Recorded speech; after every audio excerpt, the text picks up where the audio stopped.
De retour sur le plateau des 24 heures chrono de l'international dans les locaux de TV5 Monde, direction Asie du Sud-Est, puisque nous atterrissons à Bangkok, la capitale du royaume de Thaïlande. Alors, située dans le delta du fleuve Chao Phraya, la ville est un important pôle d'affaires, en plus d'être une des métropoles les plus visitées au monde. Avec moi pour en discuter sur le plateau, Stéphane Lambert, bonjour. Bonjour. Vous êtes producteur et directeur de Wish Trend Thaïlande et vous êtes également CCE C'est exact. et vous résidez à Bangkok depuis 20 ans maintenant. Depuis 20 ans, je suis arrivé en Thaïlande en 1998. Frédéric Besson, bonjour. Enchanté. Vous êtes fondateur et PDG de Perfumist. Vous êtes également CCE, CCI et vice-président de la French Tech Côte d'Azur. Et vous êtes implanté depuis 15 ans à Bangkok. Absolument. Avec moi également Vincent Demeyer, bonjour. Bonjour. Vous êtes le CEO de April International et vous êtes implanté également en Thaïlande où vous allez régulièrement. Tout à fait. Et avec moi Chloé Moulin, bonjour. Bonjour. Vous êtes responsable de la zone Asie-Pacifique pour le MEDEF International et vous avez résidé entre 2012 et 2015 là-bas. Avant de démarrer ensemble cette émission, je rappelle aux internautes qu'ils peuvent réagir sur les réseaux sociaux avec le hashtag 24HChronoTV.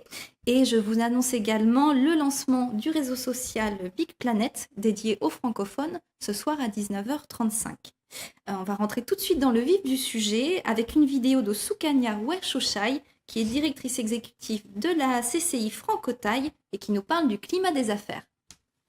Les entreprises thaïlandaises, maintenant, elles cherchent à avoir une coopération avec des entreprises françaises pour pouvoir avoir la technologie de transfert. Et même maintenant, ils sortent du pays pour développer le business, même en France. Il y a pas mal maintenant des entreprises thaïlandaises qui viennent investir en France justement pour acquérir le transfert technologie. Et en fait, il faut savoir que la Thaïlande se trouve au cœur de l'ASEAN, surtout pour l'ASEAN du Nord. Et en fait, c'est une plaque tournante importante pour aller dans les pays voisins. Alors, la Thaïlande est une plaque tournante de la région, nous dit Sukanya. Frédéric, vous êtes d'accord avec elle ? Oui, c'est à l'épicentre de l'Asie. Vous pouvez, à partir de la Thaïlande, aller sur tous les autres pays. La Thaïlande a des relations économiques avec tout le reste de l'ASEAN. C'est un acteur majeur qui est en constante évolution et progression depuis maintenant une trentaine d'années. Vincent, ça vous a permis aussi de vous développer dans la région Oui, notamment parce qu'une de notre spécialités, c'est d'accompagner les Français qui partent à l'étranger, pas que, mais notamment les Français, et qu'il y a eu un afflux massif de Français depuis les 15 dernières années là-bas. Donc pour les servir de mieux en mieux, nous avons implanté une équipe localement, et nous avons ensuite racheté une boîte d'assistance qui vient compléter ce savoir-faire. Donc on a maintenant une centaine de salariés sur place, et effectivement, on a pu mesurer le dynamisme de l'économie thaïlandaise. Alors, il existe aussi des partenariats entre la France et la Thaïlande. Chloé, vous, qu'est-ce que vous pouvez nous en dire en tant que chef de la zone Asie-Pacifique du MEDEF ? Tout à fait. Alors, MEDEF International a développé des relations avec la Thaïlande depuis maintenant une trentaine d'années. On a intensifié ces relations en juillet dernier en signant un Memorandum of Understanding, donc un protocole d'entente, à la demande du gouvernement thaïlandais, justement pour renforcer les partenariats entre entreprises françaises et entreprises thaïlandaises. Donc on a signé ce MOU avec notre partenaire thaïlandais, le GSCCIB, en juillet dernier. Et l'objectif, véritablement, c'est d'accompagner la Thaïlande dans sa nouvelle stratégie économique, Thaïlande 4.0, qui véritablement vise à renforcer à la fois la compétitivité du pays, favoriser l'innovation et vraiment monter en gamme pour, comme vous le disiez, placer véritablement la Thaïlande au cœur comme une sorte de hub de l'Asie du Sud-Est.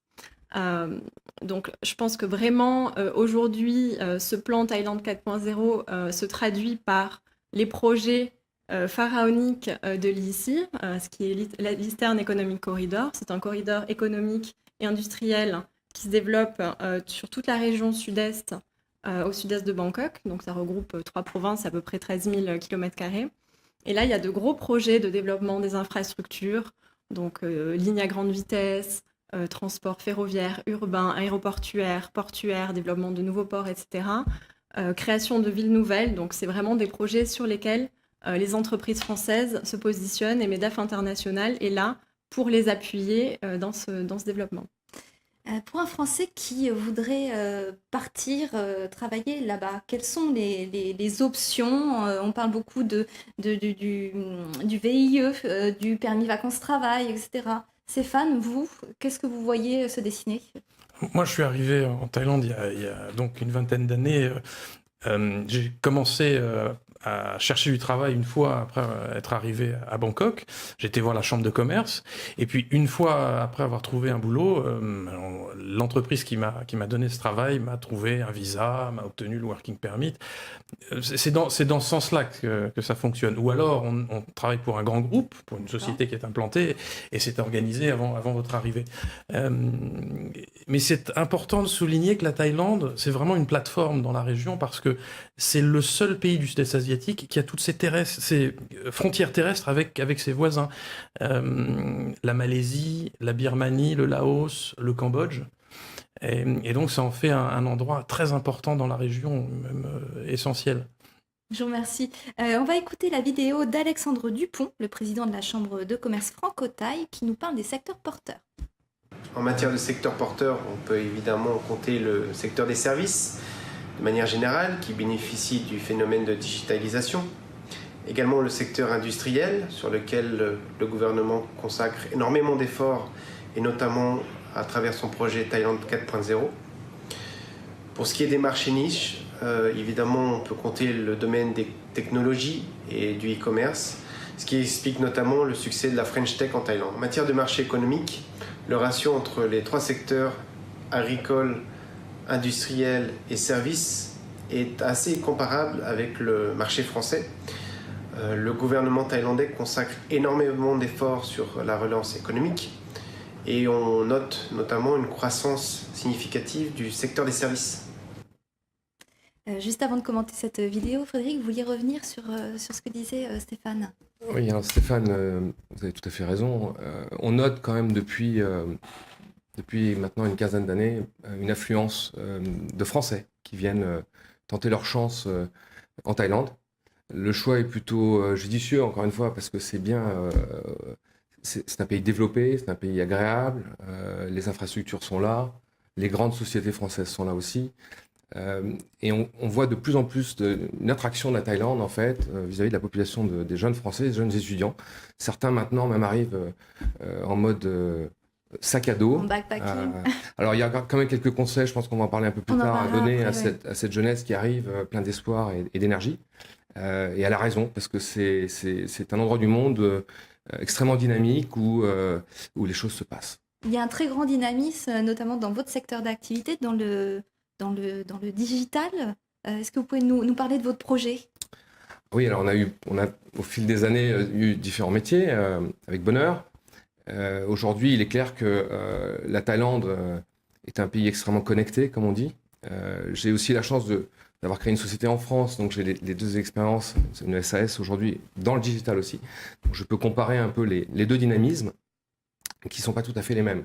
Alors il est clair qu'en France, aujourd'hui, souffle un vent énorme au niveau des startups et du digital. On fait aussi partie de la station F, par exemple, puisqu'on est accompagné par la région PACA, où j'ai mes bureaux.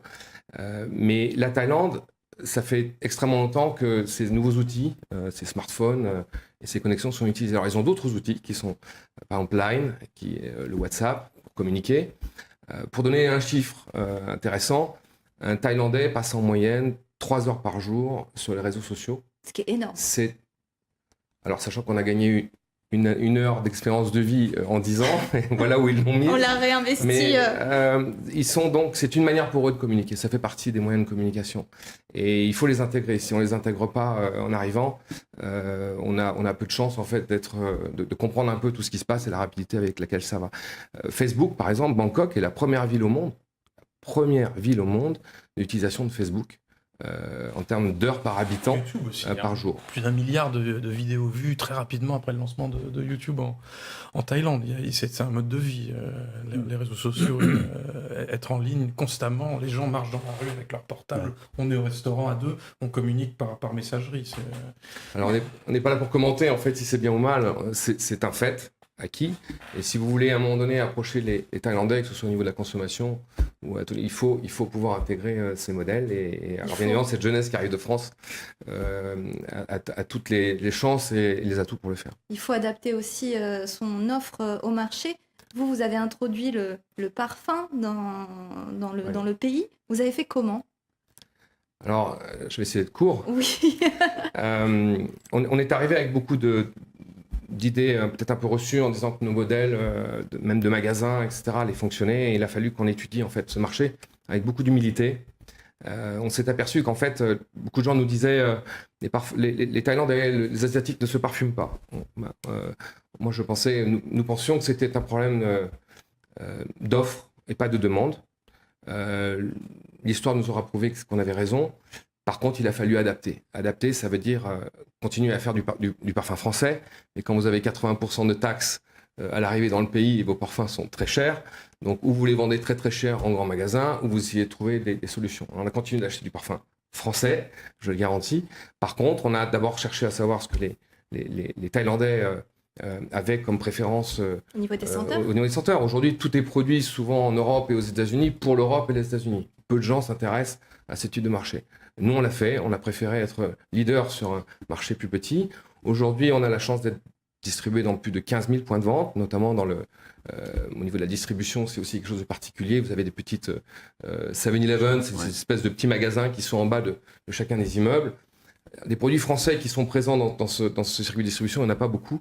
Mais si un jour vous y arrivez, c'est une clé, bien évidemment, d'entrer sur le marché. Et c'est ce qu'on a réussi à faire petit à petit, avec force et persévérance, avec tous les outils d'aide économique. Je pense l'ambassade qui est très dynamique, la chambre de commerce, que ce soit M. Dupont ou Khun Kanya, est une chambre de commerce extrêmement dynamique, qui accueille plus de 350 membres et qui sont réellement accompagnés. Alors, je pense qu'on va en reparler, je ne vais pas monopoliser la parole, mais Oui, il y a plein d'outils en Thaïlande d'accompagnement et des sociétés et des gens. Très bien. Je vous remercie. On va faire une courte pause et on se retrouve tout de suite après pour parler de la création d'entreprise.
De retour sur le plateau des 24 heures chrono de l'international consacré à Bangkok et à la Thaïlande, je suis en compagnie de Stéphane Lambert, Frédéric Besson, Vincent Demeyer et Chloé Moulin. Et nous étions en train d'aborder les secteurs porteurs en Thaïlande. Chloé, vous vouliez rajouter quelque chose sur l'industrie qui existe sur place? Fait. Oui, donc à travers le conseil de chefs d'entreprise France-Thaïlande de MEDEF International, qui est présidé par François Corbin, directeur développement et progrès de Michelin, membre également du conseil exécutif de Michelin. Donc Michelin qui est un investisseur historique dans le pays. Nous avons identifié 4 domaines de coopération prioritaires avec notre partenaire thaïlandais. Donc c'est l'agroalimentaire, la ville durable, les infrastructures de transport, bien sûr, on en parlait, et également la transition énergétique. Très bien. Vous êtes, Stéphane, vous êtes cofondateur de la Oula, French Tech. c'est vrai qu'avec un de mes camarades, Éric de Guélin, qui aujourd'hui vit en Bretagne, on a, lors d'un séminaire organisé avec la French Tech, table ronde sur l'e-commerce, qui a eu énormément de succès, on ne s'y attendait pas. Et puis ça a été repris par un groupe de start-upers français en Thaïlande. Et qui, eux, travaillent dans ces domaines-là? Absolument, dans le domaine du digital, qui est un domaine très porteur en Thaïlande pour les Français, qui apporte un savoir-faire. Et ce que disait Frédéric Besson un peu plus tôt est très important. S'adapter, c'est essentiel. Il a su adapter un produit et une culture française très forte autour de la parfumerie à une demande, un mode de consommation très particulier du parfum en Thaïlande. Aujourd'hui, il a cette activité sur le digital. Et les jeunes Français, moins jeunes d'ailleurs, qui veulent essayer la Thaïlande, peuvent commencer par l'économie numérique, où on a un savoir-faire, une French Touch, qui est appréciée. Vincent, vous avez d'autres conseils à donner à des Français qui voudraient s'implanter en Thaïlande? Vous voulez dire sur la partie purement business ou également sur la partie protection sociale? Sur la partie purement business et protection sociale, allons-y. Sur la partie business, beaucoup a été dit, et puis il y en a des belles expériences d'entrepreneurs, donc je pense que ça rapporte l'essentiel. Ce qui est intéressant de voir en Thaïlande pour ceux qui veulent entreprendre, c'est que le coût salarial est quand même très avantageux. C'est un endroit dans le monde où il est facile d'embaucher à un tarif vraiment intéressant, même si l'État, bien entendu, fait attention à ce qu'il y ait une mixité de Thaïlandais et de non-Thaïlandais si jamais vous souhaitez intégrer une entreprise, on va dire, multi-profil.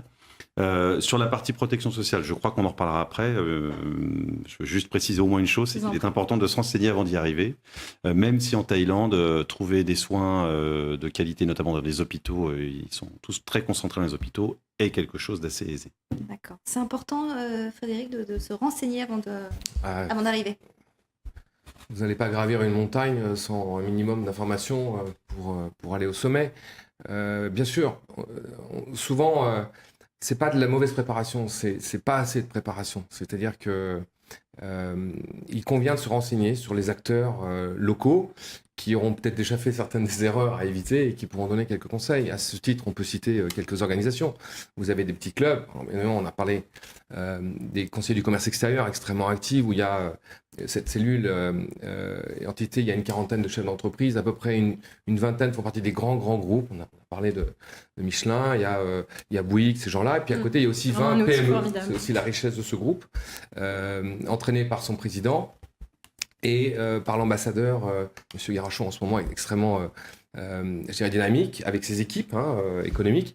Donc ces gens-là sont là depuis un moment et peuvent aider les nouveaux arrivants. Mais vous avez aussi des clubs comme l'APM est présent, vous avez BBA qui est un club de Business Angels où il y a à peu près une centaine de participants qui sont des gens qui vivent localement et qui peuvent aider, ou mentorer même. Vous avez la chambre de commerce extrêmement dynamique, je le redis, avec M. Dupont et l'équipe de Kunsukanya, qui sont aussi là pour accueillir, même déposer des CV, en fait, avant de venir, pour commencer à avoir des rendez-vous, les préparer. Peut-être conseiller de faire une semaine ou deux, où on vient sur place pour prospecter, se rendre compte, rencontrer ces gens, et puis repréparer son voyage par la suite, et non pas seulement arriver avec de bonnes intentions, un petit pécule qui va très rapidement disparaître, parce que, en fait, la vie est... on va peut-être en parler un peu plus tard. Justement, on va regarder une vidéo de Jérôme Lecaroux et de Richard Reynaud qui nous parlent des options pour louer un bureau à Bangkok. Écoute, il y a énormément de working space, de business center. Vous en trouvez, je pense à deux immédiatement, le Workloft à Silom, le Launchpad pas très loin d'ailleurs. Pour un prix relativement raisonnable, 3000 bahts, ça fait un peu plus de 75 € par mois. On a accès de 9h du matin à 9h du soir. Bien entendu, vous n'avez pas un bureau fermé, c'est un espace que vous partagez avec les autres qui se fait dans la discrétion la plus absolue, personne ne crie, chacun respecte l'autre. J'ai démarré par un coworking space pendant la première année, donc 3000 bahts par mois, très simple, on y va quand on veut, on a un bureau dans un endroit sympa, il y a aussi une communauté de partage, donc c'est important qu'on arrive. Je ne regrette pas de l'avoir fait parce que j'ai rencontré plein de monde, super réseau de nomades, digital nomades, comme on dit, de gens qui travaillent sur le web, d'entrepreneurs, de taille. Voilà. Donc j'ai construit un réseau via le coworking. Alors, oui, Frédéric? Petite réaction, je vois Richard avec plaisir, Richard Reynaud, qui est un coach, business coach. Voilà le type de personne qu'on peut avoir envie de rencontrer. Même gracieusement, il donnera des conseils. Il est sur Bangkok 1 mois sur 2. C'est la vie qu'il a décidé de... Mais il promulgue et accompagne, mentor beaucoup de gens sur place avec beaucoup de bonheur. Richard Reynaud. Alors justement, merci. Donc justement, il y a une nécessité, une importance de travailler son réseau quand on arrive en Thaïlande. Chloé, vous avez dû passer par ces étapes-là, vraiment aller vers les autres. Alors, moi, j'ai travaillé en fait pendant 2 ans pour l'ambassade de France en tant que conseillère économique adjointe. Et c'est vrai qu'on voyait énormément de Français nouveaux arrivants à Bangkok qui sollicitaient nos services pour les mettre en relation avec des entreprises, etc. Je pense qu'il y a un réseau en effet qui fonctionne très bien avec la Chambre de commerce franco-thaï, on a vu Soukania tout à l'heure, avec les services de Business France, l'ambassade de France, etc. Voilà, les CCE, il faut cultiver son réseau quand on arrive à Bangkok. Vincent, vous avez participé à ça? Vous avez démarché aussi pour rencontrer? Oui, alors en fait, d'abord nous, on est passé par des acquisitions de sociétés en Thaïlande. Donc on s'est fait évidemment aider par tous les professionnels que vous pouvez imaginer dans ces cas-là, des cabinets d'avocats et ainsi de suite. Nous avons des contacts assez réguliers effectivement avec tous les organismes qu'on vient de citer. Puis on a la chance de gérer la protection sociale de tous les VIE, donc indirectement on est très proche de Business France. Et ce qu'on se dit là, c'est en même temps beaucoup de bon sens. Hein. C'est effectivement quand on va monter une montagne, pour reprendre votre exemple, c'est mieux de travailler en équipe, c'est mieux d'être préparé, c'est mieux d'y aller avec beaucoup d'humilité en se disant c'est pas parce qu'on a des bonnes choses qu'on réussit à un endroit que ça va marcher dans un autre endroit.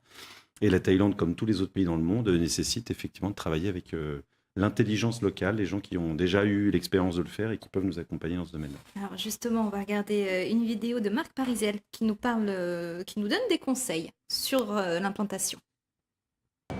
Au niveau culturel, la Thaïlande est un pays qui fonctionne beaucoup à l'affect. C'est-à-dire que si vous faites perdre la face à un Thaïlandais en public, c'est quelque chose qu'il ne vous pardonnera pas. Et il ne vous le dira même peut-être pas forcément en face directement.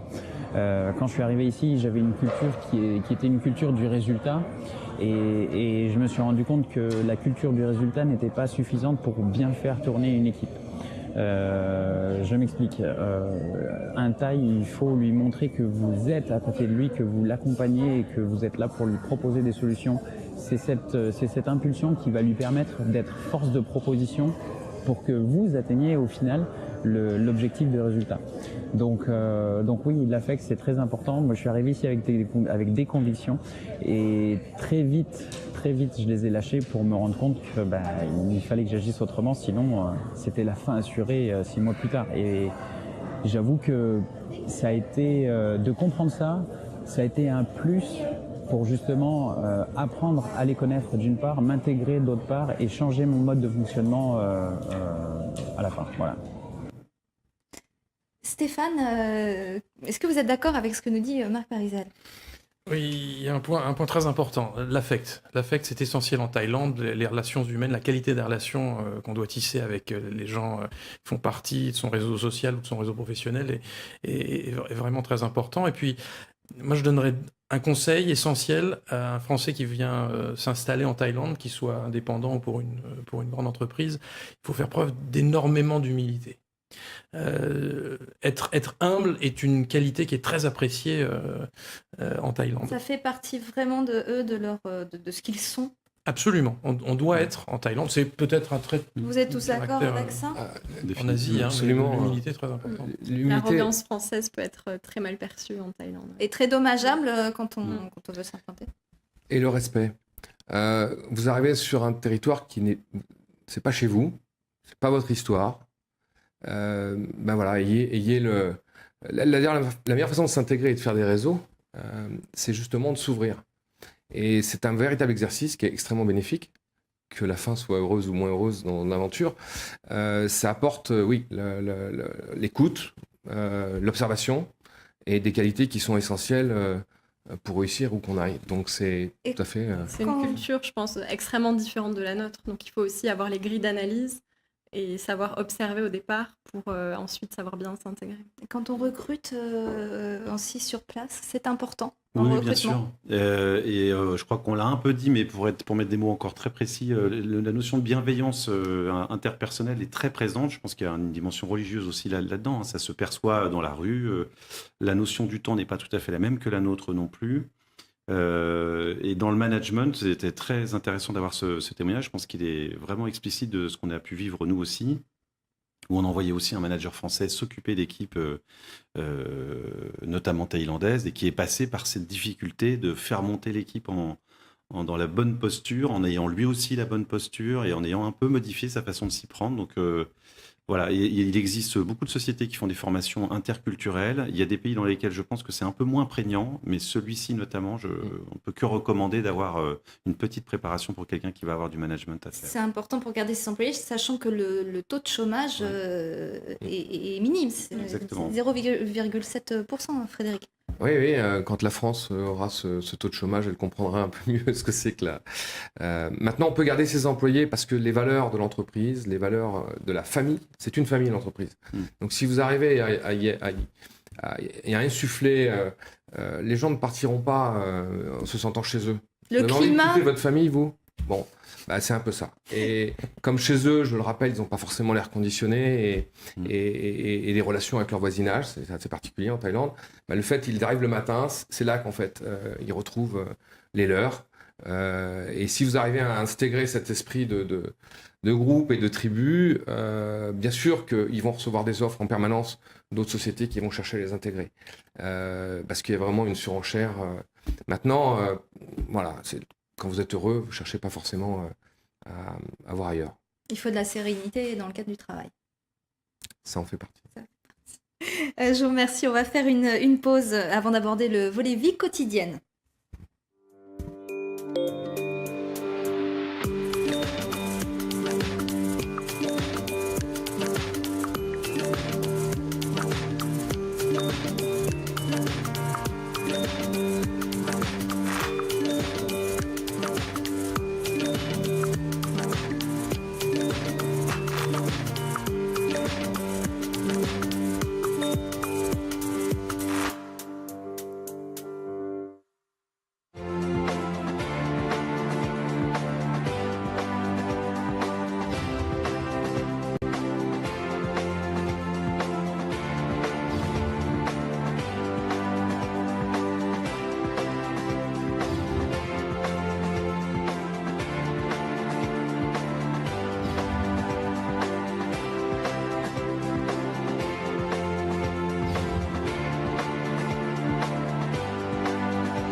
De retour sur le plateau des 24 heures chrono de l'international consacré à Bangkok et nous sommes sur le point d'aborder la nécessité d'apprendre la langue. Stéphane, est-ce qu'il faut apprendre le thaï quand on arrive ?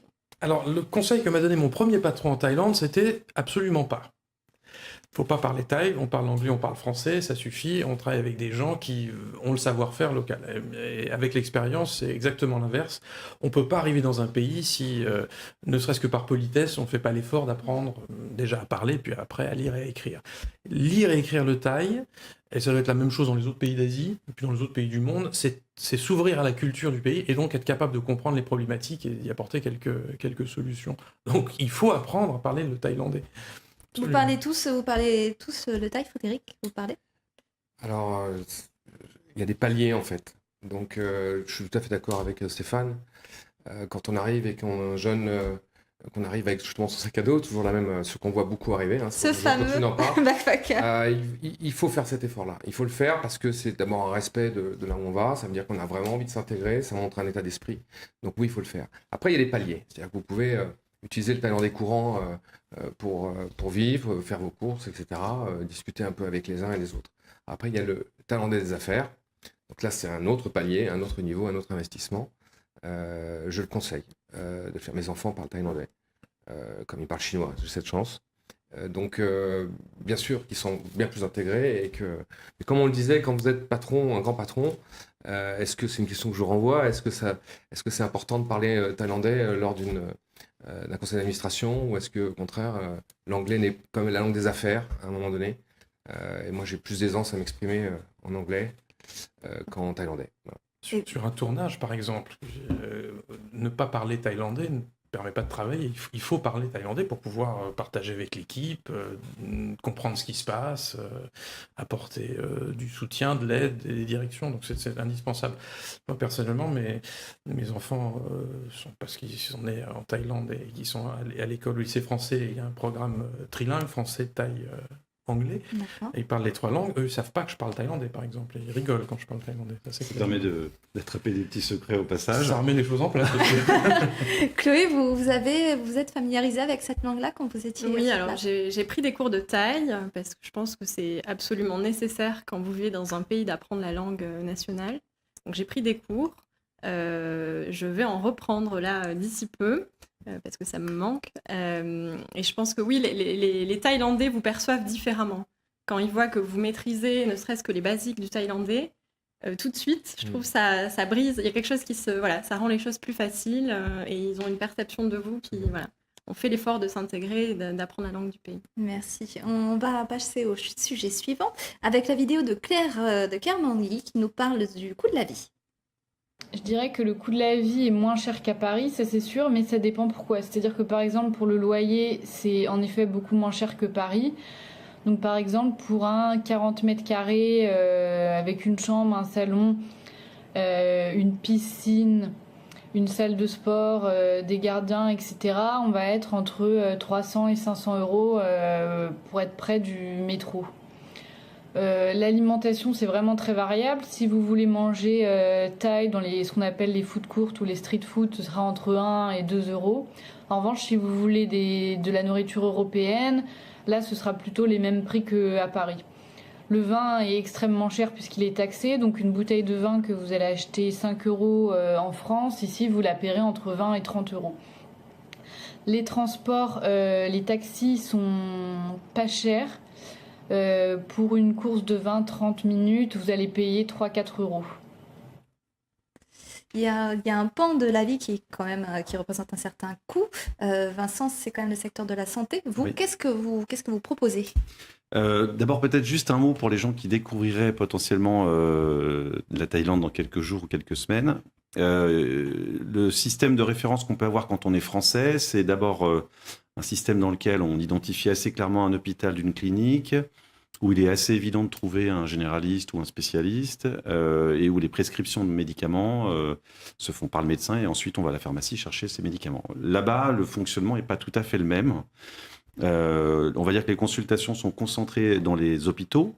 Donc vous avez un certain nombre d'hôpitaux de très très très bon niveau, notamment dans le centre de Bangkok. Public ou privé? Alors là, définitivement, on est dans le privé, et puis on est face à une industrie qui a l'intention de gagner pas mal d'argent. Donc l'inflation médicale est très élevée.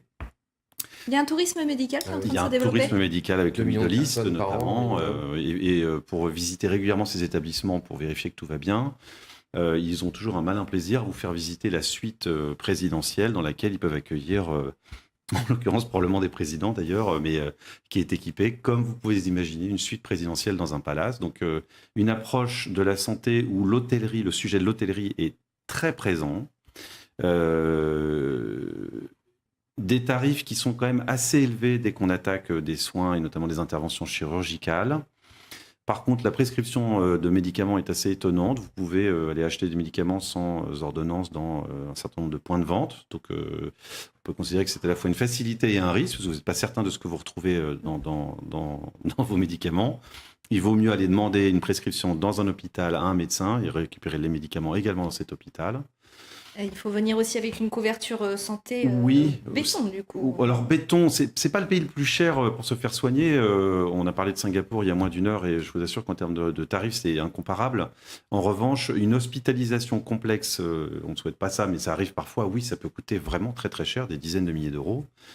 Et donc, il est préférable de penser à s'assurer soit avant de partir, soit une fois sur place, de souscrire là aussi un contrat. Donc, on offre les deux solutions, soit en version totalement internationale, soit en version totalement locale. D'accord. Ce qui vous permet d'être certain que vous n'aurez pas de mauvais coups durs sur un aspect financier et puis que vous allez trouver facilement les réseaux de soins qui sont les plus recommandés par nos clients. D'accord. Si je peux me permettre de Oui. rajouter quelque chose, vous parlez du coût de la vie, c'est très important de le mentionner à nos auditeurs.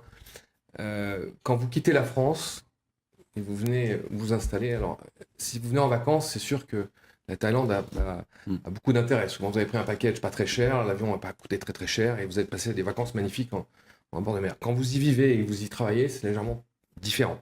La France offre, pour pouvoir vivre sur les deux pays aujourd'hui, un système de couverture, je crois, qui est un des meilleurs au monde. Oui, le meilleur, on peut dire, oui. Et il se paye.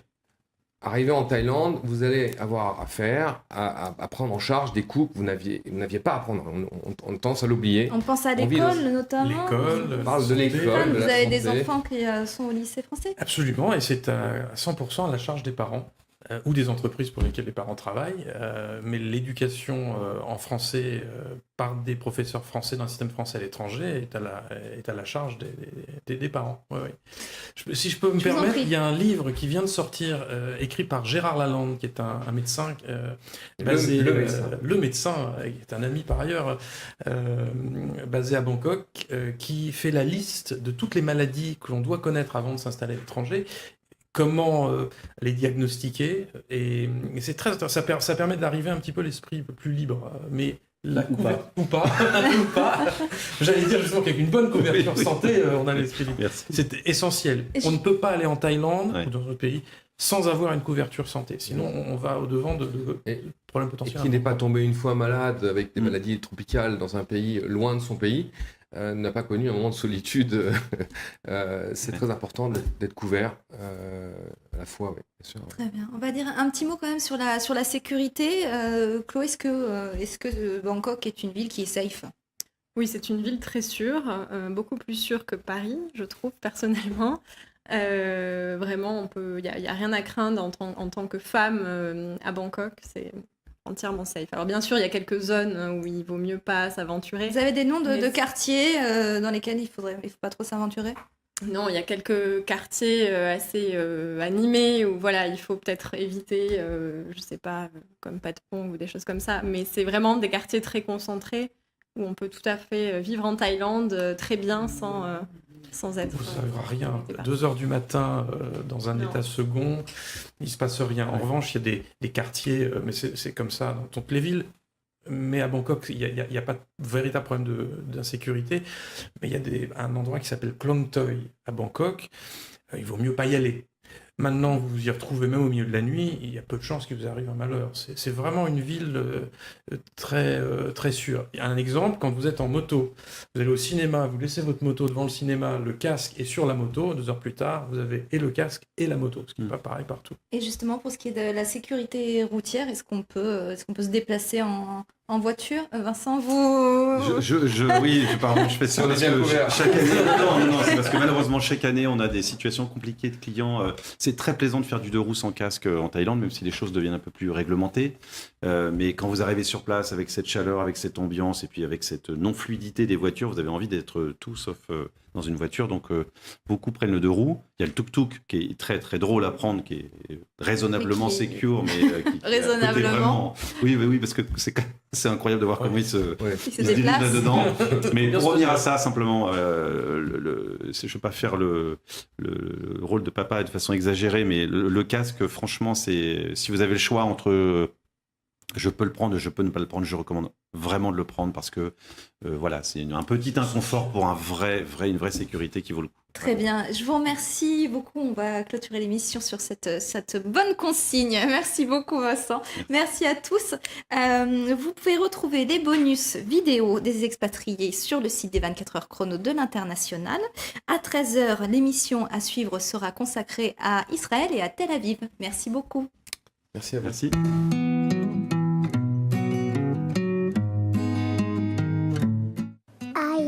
4, I can read and I can write. C'est 4 ans, je sais lire et je sais écrire.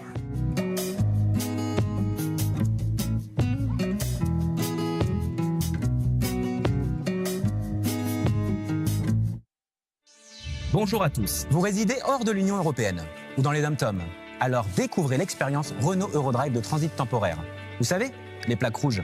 Pour commander et réserver votre véhicule, 2 possibilités s'offrent à vous. Vous pouvez le commander auprès d'un agent local ou le réserver en ligne sur notre site internet. Avec Renault Eurodrive, vous bénéficiez de la gamme la plus large et la mieux équipée du marché.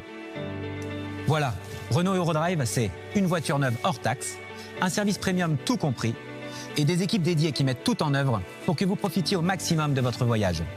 Renault Eurodrive, c'est vraiment l'Europe en toute sérénité.